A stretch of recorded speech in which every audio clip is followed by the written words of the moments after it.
Cuba Mitchell কি আগামী 10 June সিঙ্গাপুরের বিপক্ষে মাঠে নামবেন? এইটাই এখন কোটি টাকার প্রশ্ন। বাট এই প্রশ্নের সঠিক উত্তর এখন পর্যন্ত কেউই দিতে পারছেন না।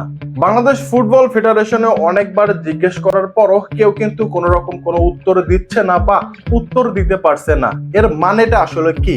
আমরা কি তাহলে কিউবা মিচেলকে আগামী 10 জুন সিঙ্গাপুরের বিপক্ষে বাংলাদেশের মাটিতে দেখতে পারবো না? কিউবা মিচেল সম্পর্কে অনেকবার জাতীয় দলের সহ সভাপতি ফাহাদ করিমকে জিজ্ঞেস করেছেন সাংবাদিকেরা, বাট তিনি কোন রকম কোনো সঠিক উত্তর দিতে পারেননি। এক ভিডিওতে দেখলাম ফাহাদ করিম বলেছেন তিনি কিউবা মিচেল সম্পর্কে আসলে কোনো কিছু জানেন না, তিনি খেলবেন কি খেলবেন না। বাট অন্যদিকে তিনি কিন্তু নিশ্চিত করেছেন আগামী জুনে আমরা দেখতে পারবো সমিত সোম এবং ফাহমিদুল ইসলামকে। অলরেডি কিন্তু ফাহমিদুল ইসলাম জাতীয় দলের ক্যাম্পে যোগ দিয়ে দেবেন এবং 30 তারিখের পর সমিত সোমও বাংলাদেশে এসে ক্যাম্পে যোগ দিবেন। আর হামজা চৌধুরী গতকাল রাতে কিন্তু ক্লাবের হয়ে একটা ম্যাচ খেলে ফেলেছেন, সামনে আর কোনো ম্যাচ নেই। আশা করা যায় হামজা চৌধুরীও আগামী 2 থেকে 3 তারিখের মধ্যে ঢাকায় এসে বাংলাদেশ জাতীয় দলের ক্যাম্পে যোগ দেবেন। সমিত সোম এবং ফাহমিদুল ইসলাম অনেকটা নিশ্চিত হলেও আমরা কিন্তু এখন পর্যন্ত কিউবা মিচেল সম্পর্কে কোনো তথ্য পাইনি বা কোনো তথ্য পাচ্ছি না। আপনারা একটা বিষয় খেয়াল করে দেখবেন, সমিত সোমকে কানাডা থেকে বাংলাদেশ নিয়ে আসা এটা কিন্তু একটা লং প্রসেস ছিল এবং সেই প্রসেসটা কিন্তু সহজেই কমপ্লিট হয়ে গেছে। কারণ আমরা জানি সমিত সোম কিন্তু কানাডার জাতীয় দলের হয়ে একটা ম্যাচ অলরেডি খেলে ফেলেছেন।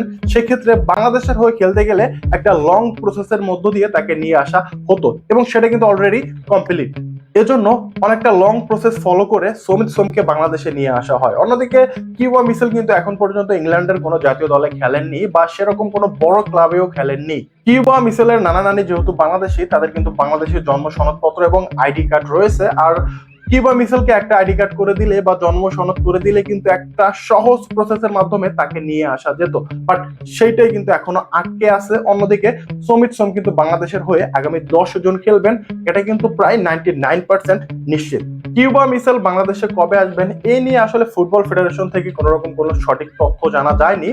জাতীয় দলের সিনিয়র সহ সভাপতি ইমরুল হাসান তিনি কিন্তু এই বিষয়গুলো হ্যান্ডেল করছেন যে কিউবা মিচেল কবে বাংলাদেশে আসবেন, কিন্তু তিনিও কোন রকম কোনো তথ্য দিচ্ছেন না। তার মানে কি আমরা কিউবা মিচেলকে আগামী 10 জুন বাংলাদেশের মাটিতে খেলতে দেখতে পারবো না, নাকি ফুটবল ফেডারেশন একটা বড় চমক দেবেন আমাদেরকে? সো আমরা সেই চমকের আশায় আশা করব আগামী 10 জুন সিঙ্গাপুরের বিপক্ষে একদম বড় সড়ো টিম নিয়ে, শক্তিশালী টিম নিয়ে বাংলাদেশ মাঠে নামবেন, যে টিমে থাকবে হামজা চৌধুরী, সমিত সোম, ফাহমিদুল ইসলাম এবং কিউবা মিচেল।